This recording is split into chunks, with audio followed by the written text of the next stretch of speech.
하나님의 나타남을 볼 수가 있습니다. 오늘 본문 말씀은 다시 베드로를 통한 이방 전도가 어떻게 나타나고 있는지 말해주고 있습니다. 특히 베드로를 통한 기적 가운데 도르가의 부활이 우리에게 주는 신앙적 교훈이 무엇인가를 깊이 깨닫는 오늘 예배가 되기를 예수님 이름으로 축원합니다. 먼저 도르가의 부활 전에 에니야의 치료에 대해서 볼 수 있습니다. 중풍병으로 상해 놓은 지 8년이 된 에니야라는 사람이 있었습니다. 사울의 변화로 말미암아 교회가 크게 성장하게 됩니다. 그 사실을 31절에 증거하고 있는데요. 우리 31절 말씀 지난주에 깊이 살펴보면 한번 같이 읽어볼까요? 시작. 그리하여 온 유대와 갈릴리와 사마리아 교회가 평안하여 든든히 서가고 주를 경외함과 성령의 위로로 진행하여 수가 더 많아지니라. 예루살렘뿐만이 아니라 갈릴리, 나아가 사마리아까지 교회가 점점 더 성장하게 되니 아무도 많은 사람들의 뿐만 아니라 사도들의 발걸음이 더욱더 바빠졌을 것입니다. 그래서 32절에 보면은 때에 베드로가 사방으로 두루 행하다가 유대와 갈릴리와 사마리아 교회뿐만 아니라 사방으로 두루 다니면서 사도들은 굉장히 바쁜 하루하루의 사역을 감당하고 있었을 것입니다. 이 말씀에서 볼 수 있는 것처럼 당시 교회의 총책임자라고 할 수 있는 사도 베드로가 주변 교회들을 신방했다고 하는 말씀입니다. 그런데 하루는 룻다라는 곳에 내려갔는데 거기서 중풍병으로 8년째 누워있는 에니야라는 사람을 만나게 됩니다. 그때 그가 자리에서 일어나는 기적이 오늘 32절에서 35절까지 기록되어 있습니다. 베드로를 통하여서 룻다의 중풍병자 에니야가 일어난 사건이 우리에게 주는 교훈은 무엇입니까? 베드로가 에니야를 만나러 간 것이 아닙니다. 에니야가 중풍병으로 누워있다는 것을 알고 간 것이 아니라는 것입니다. 그러나 주변 교회를 돌아보다가 8년 된 중풍병자 에니야를 만나서 지금 말로 하면 신방을 가서 기적이 일어난 사건입니다. 베드로가 에니야의 중풍병을 고쳐주었는데 이것은 베드로가 고친 것이 아니라 예수님이 고쳐주신 것이다라고 성경을 기록하고 있습니다. 34절 말씀입니다. 베드로가 가로되 에니야야 예수 그리스도께서 너를 낫게 하시니 일어나 내 자리를 정돈하라 한데 곧 일어났다 그랬습니다. 그럴 때 에니야가 즉시 일어났습니다. 베드로는 선포하고 에니야는 일어납니다. 우리는 여기서 두 가지를 깊이 살펴보아야 합니다. 예수 그리스도께서 너를 낫게 하신다는 것입니다. 예수 그리스도는 만유의 주가 되시고 만병의 치료자 되시는 참된 의사가 되시는 분이십니다. 믿으시기 바랍니다. 예수님께서 십자가를 지신 이유도 여기에 있습니다. 이사야 53장 4절 5절 말씀에도 그는 실로 우리의 질고를 지고 우리의 슬픔을 당하였다라고 이야기합니다. 우리의 질고입니다. 우리의 질병의 고통을 질고라고 그러죠. 예수님께서는 우리의 질병의 고통을 짊어지시고 우리의 슬픔을 당하셨다고 이야기합니다. 5절 말씀도 그가 찔면 우리의 허물을 인하며 그가 상함은 우리의 죄악을 인함이라. 그가 징계를 받음으로 우리가 평화를 누리고 그가 채찍에 맞음으로 우리가 나음을 입었도다 라고 성경 말씀하고 있습니다. 그가 누굽니까? 바로 예수 그리스도이십니다. 예수님께서 저와 여러분들을 위해서 십자가 지시기 위하실 때에 그는 로마 병사들의 채찍을 맞으셨습니다. 오히려 그것이 우리의 나음이 되었다라고 성경은 증거하고 있는 것입니다.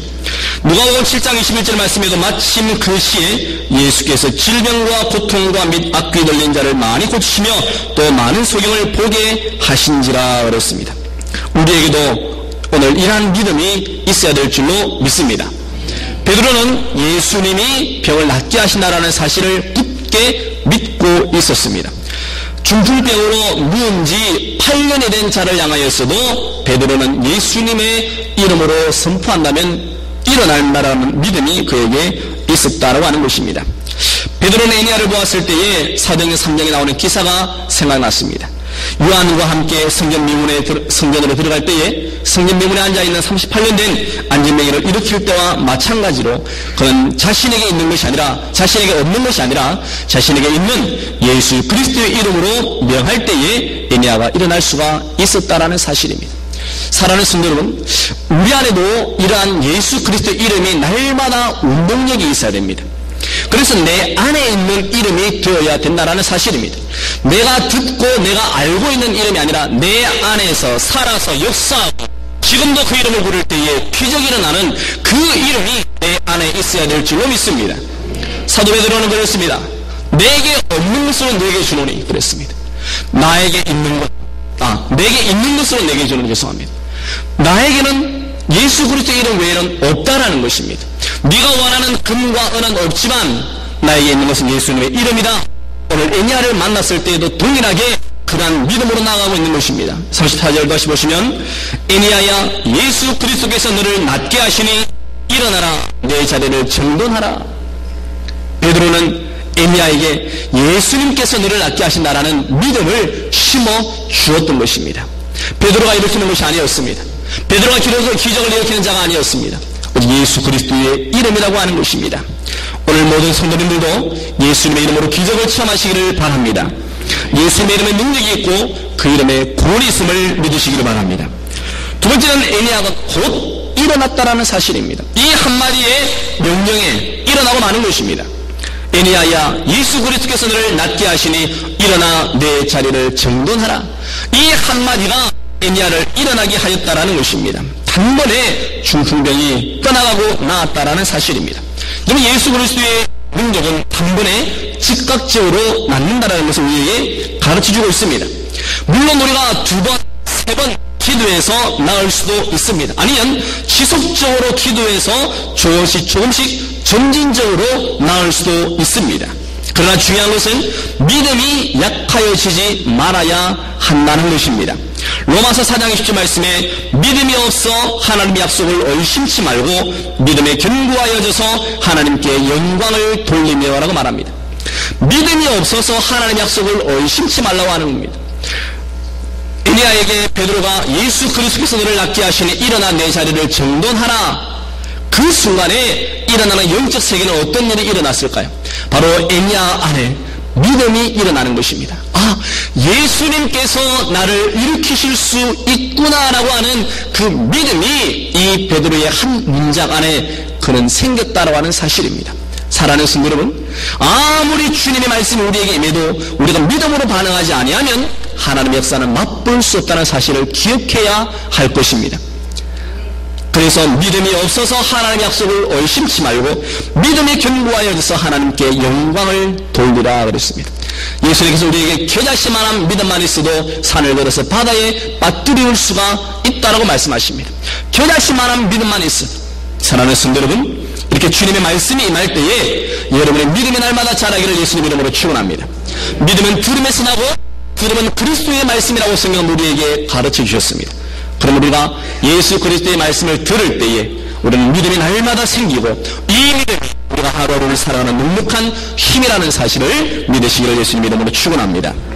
우리 두 번째 기적을 보기를 원합니다. 두 번째 기적은 36절에서 43절까지 나오는 기적인데요. 베드로가 누구를 살리는 기적이 나옵니까? 도르가죠? 도르가. 오늘 본문에 또 한 가지의 기적이 바로 도르가를 살리는 겁니다. 욥바에 다비다라 하는 여제자가 있었는데 그 이름을 번역하면 도르가라 그랬습니다. 36절에 보면 그 도르가가 어떤 사람이었느냐, 그 이름을 번역하면 도르가라 선행과 구제하는 일이 심히 많더니 그랬습니다.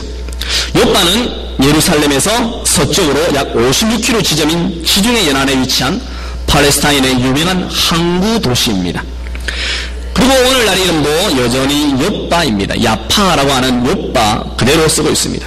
이것은 벌써 복음이 전해져서 예수 믿는 사람이 있었는데 그 가운데 진실한 믿음을 가진 다비다라고 하는 여성도가 있었습니다.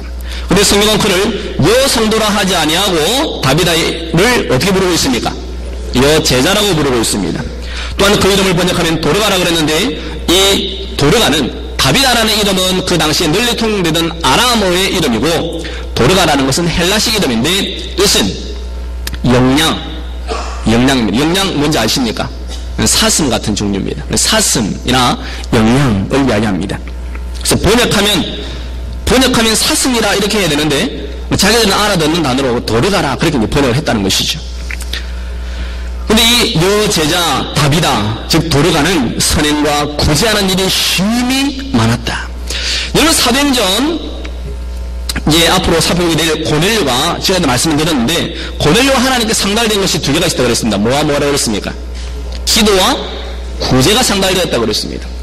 이 여제자 도르가도 마찬가지입니다. 선행과 구제를 심히 많이 하는 사람이었습니다.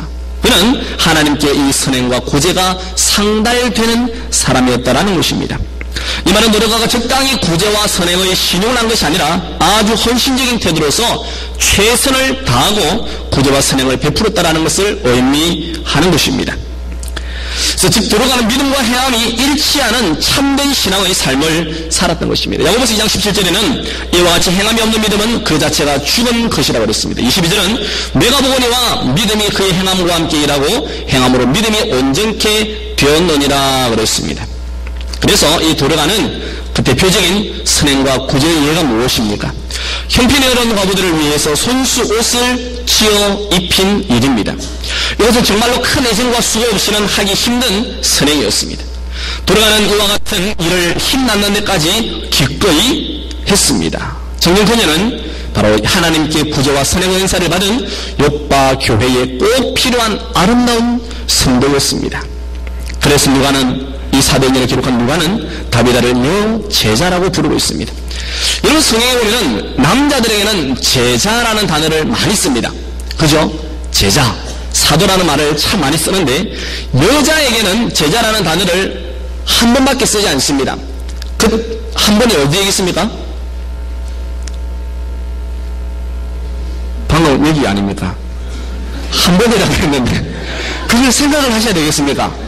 예, 대단하십니다. 뭐든지 깊이 상고하시려고 감사합니다. 한 번 기록되었는데 그것이 여기에 기록되었다는 것입니다. 남자들에게는 제자라는 단어를 많이 불러주었는데 여자에게는 딱 한 번 기록되었는데 바로 이 다비다, 도르가가 여제자라는 명칭으로 불려지고 있는 것입니다. 보통 말이 아닙니다. 굉장히 귀한 말입니다. 다비다는 어떻게 해서 여제자라고 하는 이름을 얻을 수가 있었겠습니까? 돈이 많았겠습니까? 학식이 많았겠습니까? 가문이 좋았겠습니까? 지금 말로 하면 삭바느질하는 여인이었습니다. 더군다나 이름이 다비다라고 하는 아람 이름을 사용하는 것을 보면 다비다는 이방 여인이라는 것을 알 수가 있습니다. 이 유대인이라면 굳이 이방 이름을 쓸 필요가 없죠. 그런데 다비다라고 하는 아람어를 쓰는 것을 보면 이방인이라는 것입니다. 이방인으로서 삭바느질하는 여인이라고 하는 것입니다.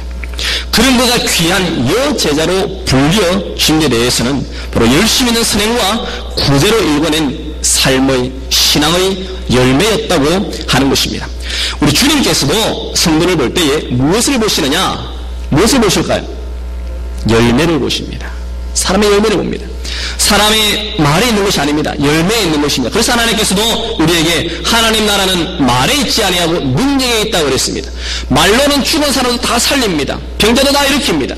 그런데 실질적으로 능력이 있느냐는 겁니다. 실질적으로 열매가 있느냐라는 것입니다. 물론 능력만의 열매가 아닙니다. 이러한 선행과 구제도 하나님께서 원하시는 삶의 열매라고 하는 것입니다. 이러한 다비다는 바느질을 단지 자신의 생활 수단만으로 사용한 것이 아닙니다. 자신의 손재주를 가난한 사람들을 위하여 특히 과부들의 옷을 만들어 구제했다는 것입니다. 오늘 본문에는 선행과 구제하는 일이 뭐 했다 그랬습니까? 심이 많더니 그랬습니다.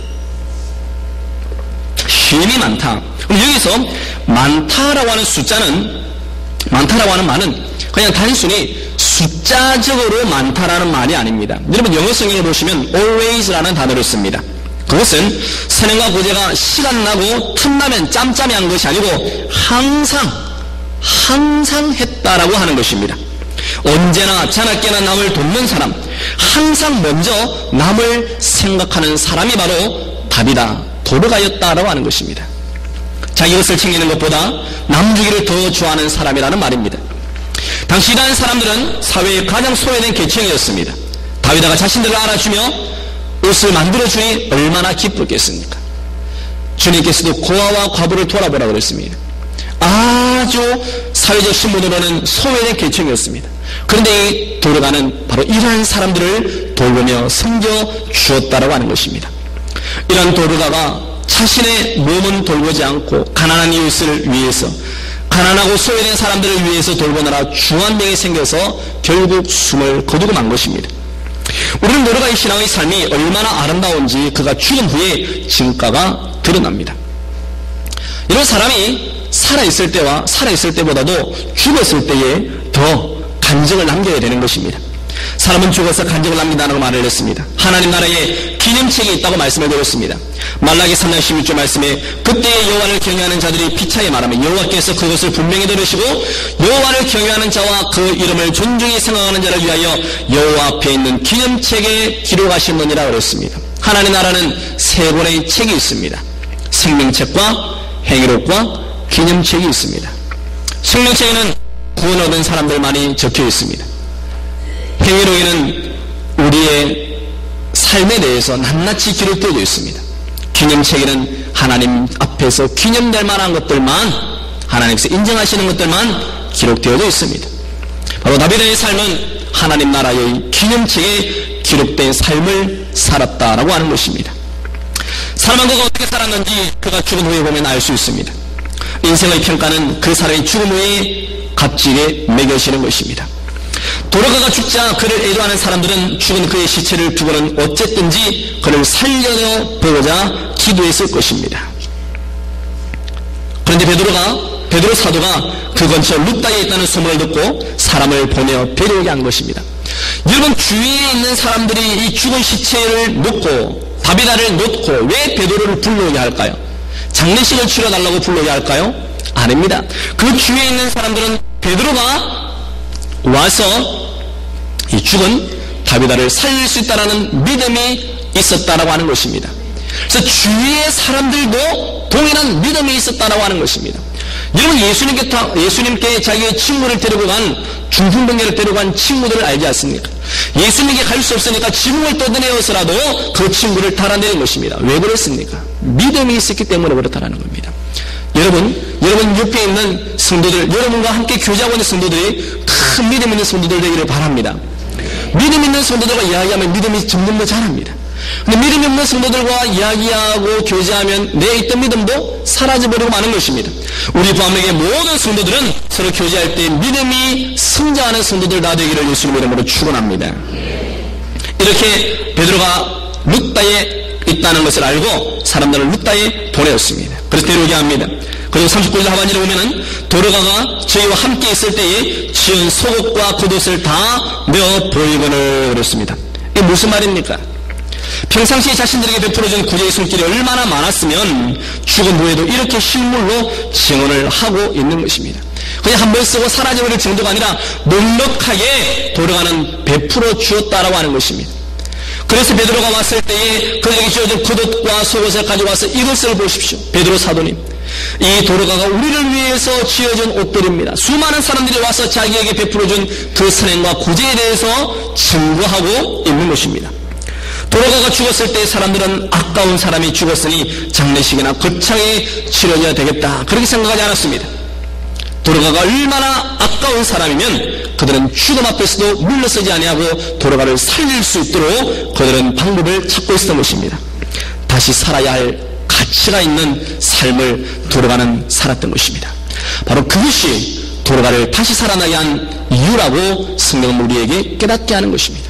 사랑하는 성도 여러분, 과연 우리는 지금 우리가 죽었다면 과연 우리는 하나님께서 다시 살아날 만한 가치가 있는 인생이라고 하나님께서 우리를 봐주실까요? 어떻습니까, 여러분들? 과연 이 시간에 하나님께서 우리를 불러가신다면 하나님께서는 아니다, 너는 다시 살아내야 될 가치가 있다 라고 그렇게 우리를 인정해 주실까요? 그리고 돌아가는 무엇이 그녀 하여금 이런 선행과 헌신을 하게 했을까요? 그는 여제자로서 주님의 말씀을 실천하는 사람이었습니다. 도로는 바로 행동의 기도를 한 사람이라는 것입니다. 기도하면서 옷을 만들었습니다. 어떤 사람들은 기도 안에는 엄청난 헌신과 결단과 봉사와 섬김이 있습니다. 근데 기도 따로, 행동 따로입니다. 기도 따로, 행동 따로. 그러나 도로가는 그렇지 않았습니다. 도로가는 기도한 대로 행동하는 사람이었습니다. 도로가는 삶과 믿음이 일치했고 믿음과 행함이 일치했던 사람이라고 하는 것입니다. 그래서 그녀가 준 선물은 언제나 최고였습니다. 여러분, 기도하고 행동하는 사람들은 대충 하지 않습니다. 최고의 것을 선물하고 최고의 것을 지어주는 것입니다. 아마도 주위에 있던 많은 사람들은 도르가가 만들어준 그 옷을 입고 있으면 언제나 마음이 평안함이 찾아왔을 것입니다. 왜냐하면 여러분, 섬김에 있어서 평안함이 있어야 됩니다. 뭔가를 승인을 받았을 때에 그것이 막 부담이 되고, 또 내가 또 갚아줘야 되는데, 이런 부담이 있다면 그 옷 입고 있겠습니까, 여러분들? 응? 뭔가 이런 하나 선물을 하나 했는데, 그 선물을 내가 받았어요. 이 선물 하나 받았습니다. 이것이 짐이 되어가지고 1년을 질질 끄는 사람이었습니다. 그렇게 하면 섬기는 사람이 문제입니다. 받는 사람이 편안하게 그렇게 섬겨주는 겁니다. 왼손이 하는 것은 왼손은 내가 한 것이 아니고 누가 했다? 주님이 했습니다. 그렇게 섬겨주는 것입니다. 그래서 섬김을 받는 사람들이 편안해질 수 있도록 그렇게 만들어줘야죠. 섬기기는 섬겼는데 섬김 받은 사람이 불안하고 어찌할 바를 모르고 이걸 또 내가 갚아줘야 되는 건 아닌가? 그래서 성경은 누구에게 구제하라고 그럽니까? 갚을 힘이 없는 사람에게 구제하라고 그러지 않습니까? 오히려 그냥 그 사람이 내게 아무런 도움이 되지 않는 그런 사람에게 구제하라는 겁니다. 그 옷에, 도르가가 지어진 그 옷에 하나님의 은혜가 있고 하나님의 은총이 있고 성령의 기름이 흘러있는 겁니다. 오늘도 행복한 기도를 하는 부안로의 도르가가 다 되시기를 바랍니다. 오늘날 성장하는 교회, 주님의 향기를 전하는 교회에는 다 도르가와 같은 교인들이 있습니다. 성경에는 요빠 교회의 목사가 누구인지, 장로가 누구인지 기록은 없습니다. 그러나 삭바느질 하는 도르가의 이름은 기록되어져 있다라는 사실입니다. 하나님께서 물론 위대한 설교자, 위대한 지도자도 필요로 하시겠지만 진짜 필요로 하는 사람은 자기에게 주어진 작은 은사라도 최선을 다해서 변함없이 섬기는 도르가와 같은 자는 원하신다는 사실을 기억하시기를 바랍니다. 도르가가 죽자 옆바의 교인들이 베드로가 가까이 룻다에 있다는 소문을 듣고 그를 칭해옵니다. 베드로가 도착해 보았을 때에 이미 도르가는 죽었고 시체는 씻어서 다락에 뉘어놓았습니다. 주의 아버지를 울면서 생전에 도르가가 지어준 옷을 내보이면서 도르가를 살려달라고 합니다. 이 모습은 마가복음 5장 35절 이하에서도 예수님께서 회당장 야이로의 죽은 딸을 향하여 소녀야 일어나라 그랬습니다. 달리다군 하면서 살렸을 때의 모습과 비슷합니다. 주위에 그 속옷을 들고 울면서 우리의 도르가를 살려달라고 매달렸습니다. 이때 베드로는 다 나가게 하고 이 시신 앞에서 무릎을 꿇고 기도합니다. 그럼 무슨 기도했을까요? 그래서 보통 기도는 아니었을 것입니다. 베드로가 기도하고 나니 죽었던 도르가가 눈을 뜨고 베드로를 보고 일어나 앉습니다. 여러분, 어떻게 죽은 사람이 살아날 수가 있습니까? 세상적인 눈으로 보면 허무맹랑한 이야기가 아닙니까? 그러나 성경은 분명히 우리에게 증거하고 있습니다. 죽었던 도르가가 살아난 것입니다. 베드로는 죽은 자를 향하여서 다시 일어나라고 명령했습니다. 여러분, 보통의 믿음의 사도가 아닙니다. 안 그렇습니까? 40절 말씀을 보시면 베드로가 사람을 다 내어보내고 무릎을 꿇고 기도하고 돌이켜 시체를 향하여 가로되 다비다야 일어나라 하니 무엇을 향했다고 그랬습니까? 시체를 향했다고 그랬습니다. 시체를. 여러분, 베드로가 어떤 믿음이 있습니까? 시체를 향하여서도 일어나라고 할 수 있는 믿음이 그에게는 있었습니다. 근데 우리는 어떻습니까?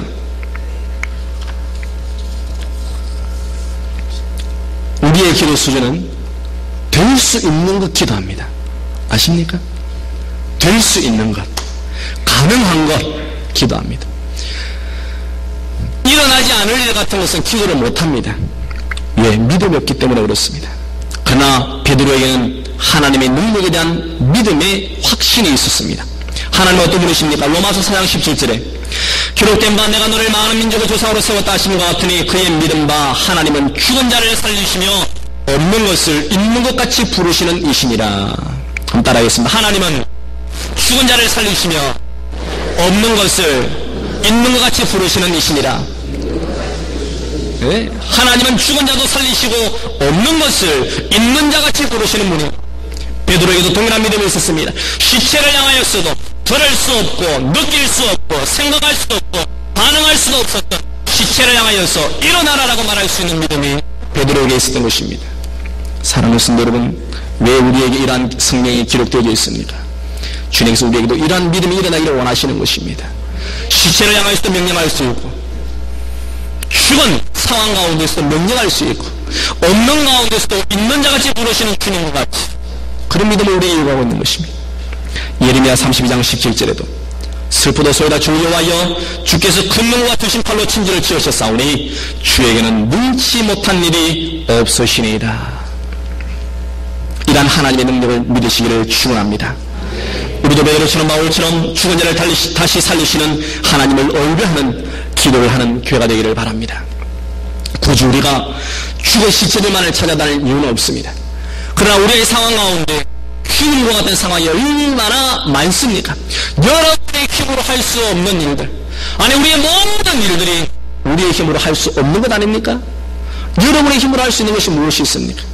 내 힘으로는 아무것도 할 수가 없다는 사실입니다. 이러한 시체와 같은 상황을 향하여서 여러분들이 예수 그리스도의 이름으로 담대하게 외칠 때에 시체가 살아나는 것과 같이 죽었던 상황에 생명을 얻는다는 사실을 믿으시기를 바랍니다. 없는 것이 있는 것처럼 되어지는 역사가 있다는 사실입니다. 우리는 예수 도로가의 기적을 결과를 봅니다. 베드로가 손을 내밀어 일으켰습니다. 사람들이 불러서 도로가가 살아난 모습을 보여주었습니다. 온 요파 사람이 이 소문을 듣고 살아난 도로가를 보게 되었습니다. 그리고 많은 사람이 주를 믿게 된 것입니다. 42절 말씀 같이 봅니다. 시작. 온 요파 사람이 알고 많이 주를 믿더라 그랬습니다. 이러한 도로가의 기적이, 도로가를 살린 이 기적이 온 요파 사람이 알고 많은 사람이 주를 믿는 결과를 가져오게 했다고 하는 것입니다. 오늘날 교회가 왜 세상에서 힘을 잃어버렸습니까? 왜 세상 사람들이 교회를 우습게 봅니까? 왜 사람들이 모이기만 하면 교회를 헐뜯습니까? 그리고 사람들이 교회를 욕해도 우리가 듣고도 가만히 있지 않습니까? 어떤 교회는 가만히 있으면 좋은데 자기도 교인이면서 덩달아 맞장구를 치면서 교회를 욕합니다. 참으로 어리석은 교인입니다. 이런 흠이 있어도 여전히 하나님의 교회요, 거기에 죄인들이 모이고 병자들이 모여 냄새도 나고 깨지는 소리도 나지만 교회는 그래도 거룩한 곳이다라고 왜 외치지 못합니까? 그것은 교회 때문이 아닙니다. 바로 내 자신이 그런 사랑의 능력을, 사랑의 본을 보여주지 못하기 때문에 자신 있게 말할 수가 없는 것입니다. 교회가 문제가 아닙니다. 바로 내가 문제라는 겁니다. 그렇기 때문에 교회 안에도 기적이 사라지고 만 것입니다. 사랑하는 성도 여러분, 말씀을 맺습니다. 오늘의 기적은 전적으로 하나님의 은총의 기적이라면 도로가의 기적은 선행과 구제의 사랑의 기적이라고 할 수가 있는 것입니다. 기적은 오늘날도 일어납니다. 행동하는 기도로 기적이 일어나는 하나님의 역사하심이 오늘날에도 진행되는 부활교회 성도들 되기를 예수님의 이름으로 축원합니다. 함께 기도하겠습니다. 전에 기도할 때에 아버지 하나님, 에니야를 살리시고 일으키시고 도로가를 살리신 하나님의 능력이 특별히 우리 사모님을 위해서도 기도하시고 또 병원으로 치료 중인 성도들을 위해서 기도하겠습니다. 나중에 건강 시간에 좀 더 자세히 말씀드리겠지만 우리 사모님을 위해서 우리 정민신 목사님과 많은 분들을 위해서 하나님 치유의 손길이 날 수 있도록 도와달라고, 치유의 능력이 일어날 수 있도록 도와달라고 예수 그리스도 이름으로 기도하고 선포와 함께 주님의 성을 설명하고 함께 기도하겠습니다. 주여, 주여, 주여. 살아계신 아버지 하나님 감사합니다. 아버지 하나님, 오늘 본문을 통하여서 에니야와 도로가를 통한 하나님 역사하심을 맛보았습니다. 성령의 기름 부어주옵소서. 성령이여 역사하여 주시옵소서. 아버지, 우리의 힘이 아닙니다. 우리의 능력이 아닙니다. 예수 그리스도 이름의 능력이 있음을 고백합니다. 예수 그리스도 이름의 구원이 있음을 고백합니다. 하나님의 능력이 있습니다. 죽은 시체를 향하여서 명령할 수 있는 믿음이 있기를 원합니다. 아버지, 될 수 있는 일, 할 수 있는 일이 아니라 할 수 없는 상황과 일 가운데서 우리가 명령하게 되기를 원하오니 하나님여 도와주옵소서. 이를 가는 곳을 사물을 mer게 하여 주시기를 원합니다. 사모님의 머리에 숨을 고가지 성령이 올라대와 주시고 아버지 모든 질병을 대와 주시면 원의 역사를 내기를 원합니다. 하나님 우선 도와줘 주시고 아버지 맡긴 것을 뚫어주시고 하지 말고 투하된 것들 아복들 스스로 도와주시고 하지 말고 소원합니다. 손들을 붙게 치료 중에 있는 손들을 기하시고 일어나게 해주시고 회복되게 해주시고 능력 가운데 남은 여들을 도와 시를 가지 말고 소원한다네. 하나님이여 도와주소서. 성령여 인도하여 주시옵소서. 기름 부어주시기를 간절히 바라고 소원합니다. 주님의 주의 예수님의 보험을 원하기를 원하오니 하나님이여 도와주시옵소서. 주의 역사여 주옵소서. 예수님의 이름이 우리 보기에 왕대 넘쳐나기를 원합니다. 아버지여 도와주옵소서. 모든 죄에게 떠나게 하여 주옵소서. 살아계신 아버지 하나님 감사합니다. 중풍병으로 누운 지 8년 된 애니아도 일으키시는 하나님, 죽은 노르가도 살리시는 그 하나님의 능력이 우리 부암교회 가운데 임하기를 소원합니다. 아버지 하나님, 모든 연약한 자들의 질병이 예수 그리스도의 이름으로 떠나가게 하여 주옵소서. 모든 명령과 성령의 불로 태워지게 하여 주옵소서. 모든 믿음 없는 불신의 성령의 불로 나 떠나가게 하여 주옵소서. 우리 담임 목사님과 사모님을 기도하여 주시고, 또 치료 중에 있는 성도들, 하나님의 손길을 기다리는 성도들에게 아버지 하나님 긍휼의 은혜를 다하여 주시옵소서. 성령의 기름 부으심, 치유하심의 기름 부으심이 모든 성도들과 모든 기다리는 자들에게 임하게 하여 주옵소서. 예수님의 이름으로 기도하옵나이다. 아멘.